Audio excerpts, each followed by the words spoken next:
G'day everyone, this is episode 15 of Miami Masterclass. My name is Ian.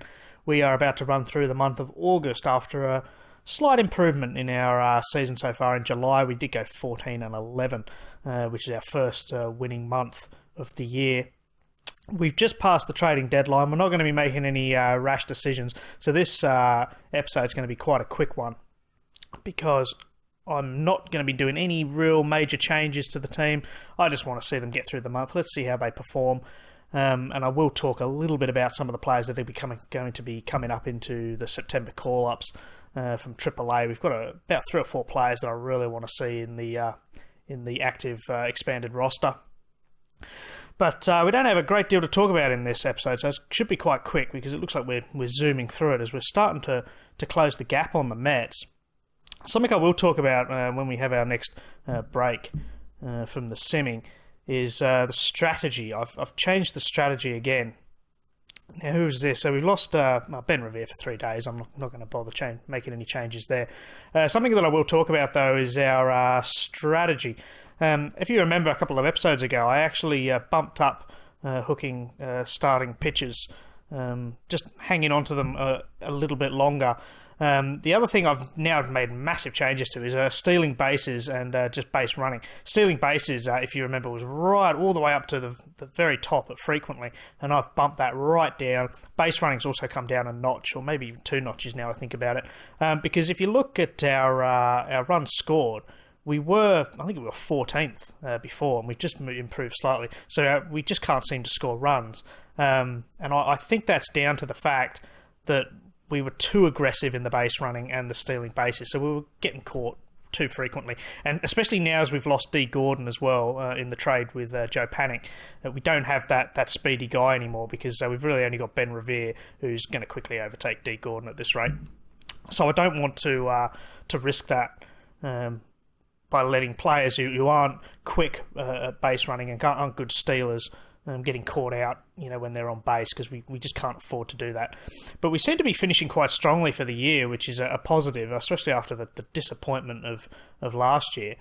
And we're tipped for 90 wins. That's not going to happen now. Admittedly, we've still got a long way to go, so anything could happen. And it does look as though Ben Revere's out for a back tightness for a day. Ben Revere, last year, he got injured quite a lot towards the end of the season. And I was about to say then it looked like he was going to be out for a long time, but he was only out for a day. Maybe he seems to fatigue quite quickly, which could be a bit of a concern. As we're certainly increasing, aren't we? We were playing sort of 400 ball. Now we've moved up slightly to 500 ball. So Vauda spins out for 4 to 5 months. Now, he was one of the guys that I was actually thinking of promoting into the expanded roster in September. I don't think he's really ready for us. He only went 219 last year, 15 starts, 51 appearances. And AAA, he's not doing too badly, though. He's batting 293 for the year. So I thought I'd give him a crack, see if he's worth it. I don't think I'm going to keep him on, especially now. Now he's out for the season. Kosar, there you go. He's suffered a setback. Unfortunately, the chances of his recovery are slim. So that could be the end of Jared Kosar. This is a disaster, isn't it? If we lose him, he's only young and he's quite good. Thankfully, we've got a couple of players in AAA. One of them is Adam Conley, who I think looks very similar to Jared Kosar's ratings there. So that's not a huge blow for us, but you certainly don't want to lose a player of Kosar's ability, even if he's not a superstar in the team. So we'll have to wait and see on that one. He might be. We might be getting a news item in a minute saying that he's retiring. And we've gone 51-60. We could be pushing close to 500 ball, as long as we do similar to the last season. I'll be quite happy with that, especially the way we started the year. How poorly did we start? Now, someone asked me actually on Twitter, and I'll show you when we actually get to the end of the month, where Matt Latos is. I haven't actually looked him up because I've been too depressed, especially the way this season's been going. So we will check out the players retiring in a second, but let's have a look for Matt Latos and see where he is, because I never actually found out. He went to the Boston Red Sox. Now, Boston had a terrible rotation, and I actually looked at trading Matt Latos to the Red Sox when we got rid of him.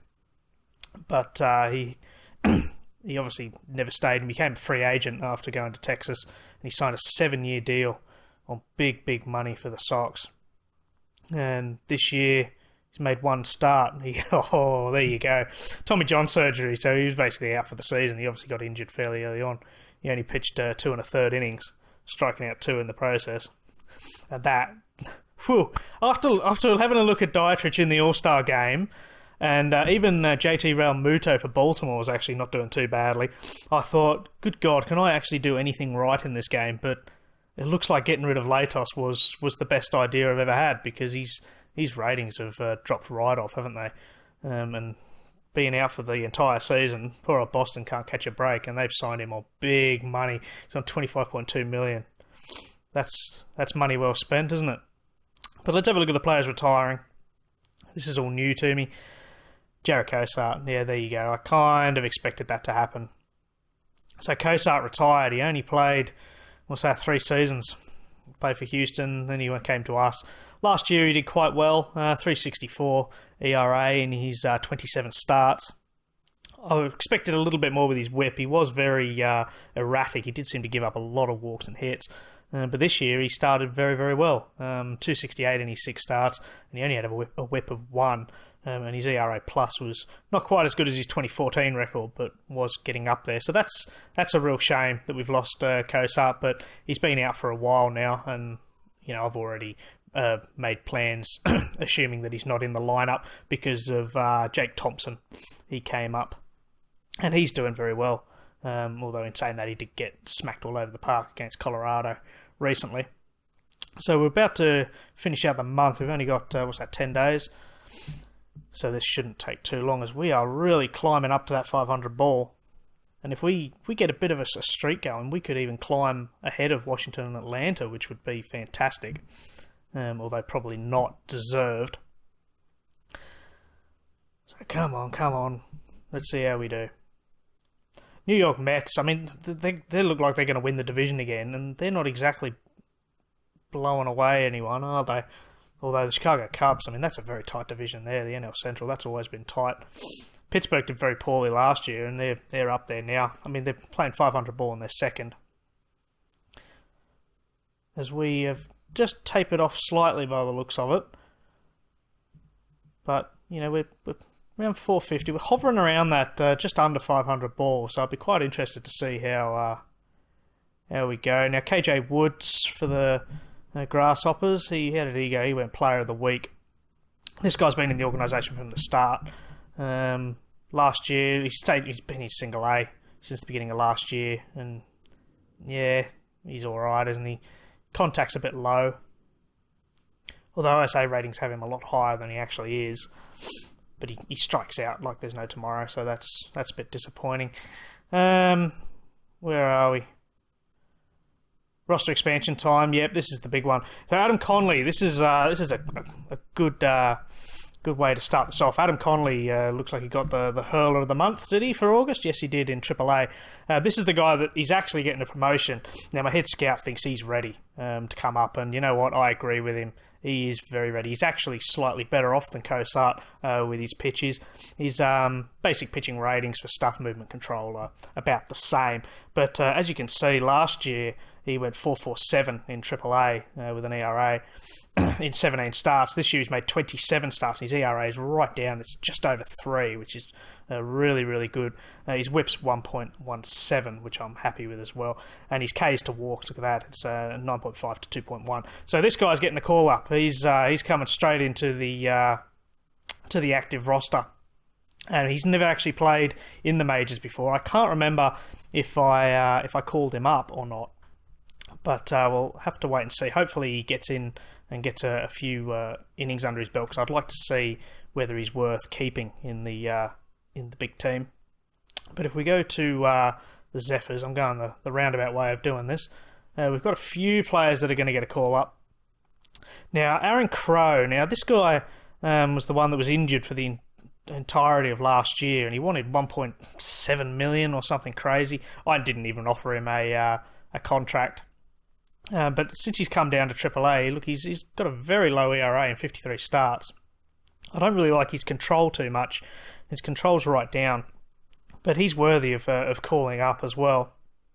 So I'm going to place Aaron Crow on the active roster. Then we've got Matt Ramsey, the closer.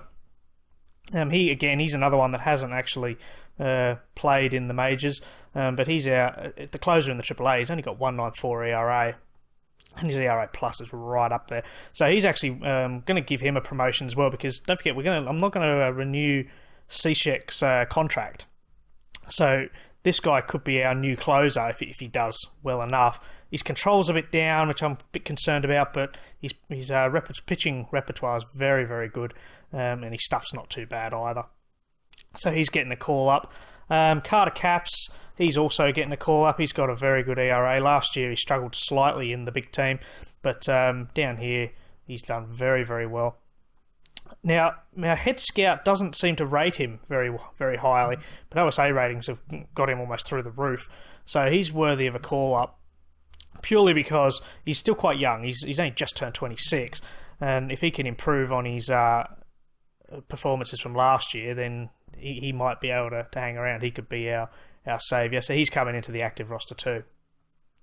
The others I'm not too sure about. Tom Kohler, I remember he started for us last year. He was in our rotation because we obviously had Jose Fernandez out with Tommy John surgery. Last year he didn't do too badly in the big league, and I booted him back down to AAA after making 6 starts with a 2.73 ERA. I don't really know if he's worthy of it. He struggled a little bit. He's not that great in AAA, is he? I think that's about his level, AAA.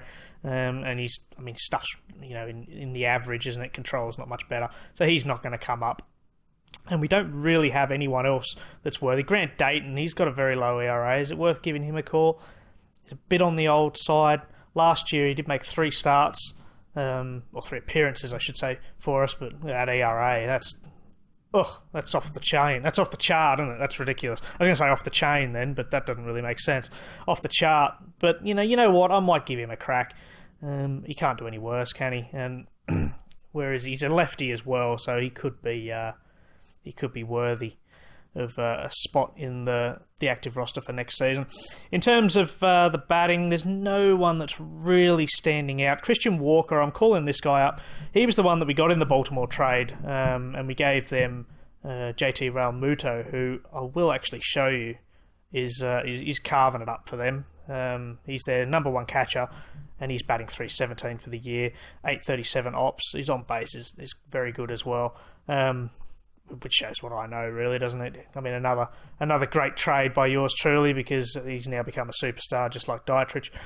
This guy hasn't really impressed me. I thought he was going to start the season in AAA and then really push CJ Cron for a starting spot at first base, but as you can see, he's left a lot to be desired. He hasn't really done that much. So I will promote him up, because when he played for Baltimore last year, he did go 2.56, and he's got a slightly better on-base percentage this year in AAA. So you know what? Let's give him a start or two for the big team.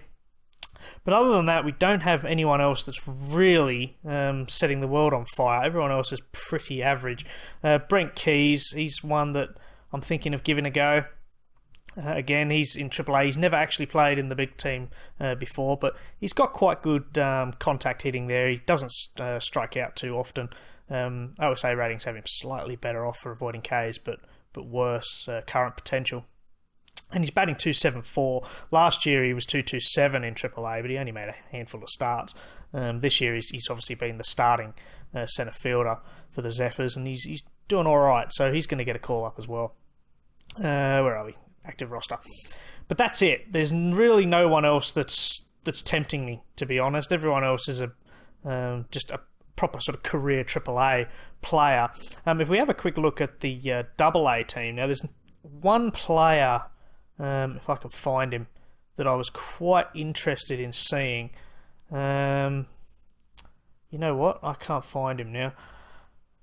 Maybe it wasn't. Maybe it was single A. Yeah, I don't think there is anyone. It certainly wasn't a pitcher, was it? No.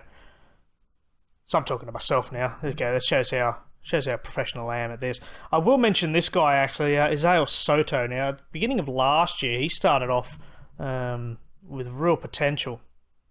His potential has improved along with his current contact ability and potential has improved across the board. His power has improved too, but his eyes is the real issue. Now, the OSA ratings have actually had him declining ever so slightly from when we first started our career with Miami. I don't think he's made the step up to AA, has been very good. He's only made 15 starts, to be fair, but his average is right down, so I don't think he's ready yet. But of course, age is on his side, and he's a lefty right fielder. So if he really, improves on leaps and bounds over the next couple of years, we could even offload Stanton, which would be fantastic because that contract was ridiculous, and I would never have agreed to it if we had to sign that contract early on. So that is our team for the next month. Let's go the long way around. Where are we? Players. So this is our active roster then. So it's expanded obviously slightly to 32 players now. So we've got a couple of starting pitchers coming in. We've got Adam Conley coming in. We got relievers of Carter Capps, Aaron Crow, Grant Dayton, and I believe there was another one somewhere as well as a closer who's ready to make that step up. In terms of batters, we got Christian Walker in first base coming up, and Brent Keys, the centre fielder, who at 26 years of age, only a couple of years younger than Revere, he's going to have to really impress me to keep him around. So we'll just have a quick overview of the stats. Let's go to, where are we, split for the month of August. And we want just the major leagues, don't we? We don't want to see all the others. As you can see, so Henderson Alvarez, he's had a very poor month, but Jose Fernandez seemingly back to where he's back to his best. He's only gone 144 ERA, and his Ks to walks is exceptional. Brad Hand, unsurprisingly, he's struggling. He's in a cold streak, but as we've now got Adam Conley, the lefty, up, hopefully he could push Brad Hand out, which I'm really hoping for that one. Jake Thompson, he's not done too badly either. He had that very poor start earlier. Where was it? Yeah, on the 17th, where he did absolutely nothing, and then he actually lost the next one against Boston, but he had no run support. They were his first two career losses. Preston Claiborne, he's had a poor one. Brian Morris, Ivan Nova's actually done very well. Joe Ortiz is average. AJ Ramos, he came back from injury, and he hasn't done a great deal. And Steve Cishek, he's all over the place. Now that is that the catcher that played? Yeah, well, that's the catcher, the closer, I should say. They've got him in the relief role. I'd actually prefer him over Cishek, to be honest. Our season's basically done, but Cishek, there's no way Cishek is staying with this organisation. Not on 9.3 million with an ERA of 4.8. That's just poor. We'll have a quick look at the lineups. Let's go to batting stats. That's what we want for the month of August in the majors. Get that Joe Panic one off there. Get away from that. There you go. Yeah, look, Tim Federich has made a couple of starts, and he's batting 368 for the month. I really want to get rid of Kyle Schwarber out of catcher now. It's one of those things where before I was a bit, he's fine where he is. But if you look at our fielding leaders, past balls, he's past 6. Federich admittedly has passed 5, and he hasn't played nearly as frequently. But Schwarber's made 15 errors to Federich's 2. So that's a concern that we need to look at. So I really want to push Kyle Schwarber out into left field. He can play first base, but I'm going to ignore that. But so left field would be his go-to position. But of course we've got Christian Yelich, who can't really play anywhere else. And I'm certainly not trading Christian Yelich away because he's on very low salary and he's playing fantastically this year. So we certainly want to keep Yelich around. Now, we can play centre field. Ben Revere, he's our only real speedy guy, but he's doing very well too. He's batting 280 for the year. So we're in a bit of a bind, actually. Ben Revere did 309 for the month. So who do we get rid of? Because do we let Ben Revere go or do we let Yelich go to put Schwarber into that left field? I don't know. We'll have to figure that out. Otherwise, Joe Panic, he's come in. He's done very well for us. He's batting 284. He seems to have be slightly better than D. Gordon. Obviously, he's not as pacey, but he did steal 5 bases, whereas I'm sure D. Gordon would have got perhaps into double figures. Jose Iglesias, he actually made quite a few starts for us in third base. Although he's shortstop, isn't he? That's right, he is shortstop. He batted 239, which is a little bit disappointing. Heckavaria, Santana made a couple of starts in shortstop as well. I really think they should be playing someone like Heckavaria or even Santana for that matter. Santana's a bit younger, but Iglesias has obviously been given the nod. Martin Prado at third base. Since we got rid of Mark Reynolds, that seems to have rejuvenated our team slightly because Prado's gone 312 for the month, and what's he doing for the year? He's 287. Mark Reynolds was nowhere near that as the season's been wearing on. Nori Aoki's made a few starts, but he's cooled off slightly. Yelich, he's been on fire all season, really, and I'm so glad we kept him. Brent Keys, of course, he's one of our new guys from AAA in the expanded roster. I did mention Ben Revere earlier. His isolated power is very, very poor, almost non-existent, but his on base of 343 is really good. Stanton doesn't have a huge average, but he has a very good on base percentage, and he's actually stolen 2 bases, and he's not anything great in terms of base running. So that brings us to the end of August. Now, I didn't actually see what our record was for August, so we just fell short of playing 500 ball, which is a little disappointing. But as you can see, we're 7 games ahead of the Phillies. Thank God for that, because the Phillies are an awful team, and we were looking very, very stupid with them beating us. Derek Dietrich, he was the all-star, remember? We traded him away thinking he's not going to be anything, and now head scout thinks he's fantastic. Surprise, surprise, got real home run power and contact. We've dropped the ball big time there. He's got 27 home runs for the year. Oh dear, what do I do? So he's really good. Now I don't know Mike Morse. We gave them Mike Morse. I haven't heard much from him. He's only made a handful of starts. 59 starts he's made for the Phillies this year. He's gone 233, so he's declined rapidly. Look at that. He's very poor. That was a good deal getting rid of him on that money. That was crazy money. So we are sitting 4th, which is a slight improvement from last year. Remember last year we did finish dead last, and without wanting to blow my own trumpet, I think we're pretty safe in 4th. I can't see us catching the Nationals. If we do, we certainly will only be catching them. We won't be catching Atlanta or New York, who have seemingly sort of blown way ahead of us now. We're 12.5 games back from them, so I don't like our chances.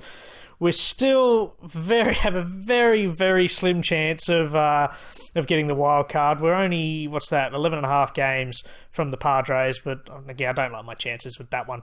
That's a very tough division, actually, the NL West. We've got the Dodgers, and then you've got Arizona and San Diego all in playoff spots. And that brings the month of August to a close. If you enjoyed today's episode, please pop a like on there for me, and make sure you subscribe if you haven't already so that you don't miss any more episodes. And we'll see you tomorrow for the final month of 2016. Thanks for watching.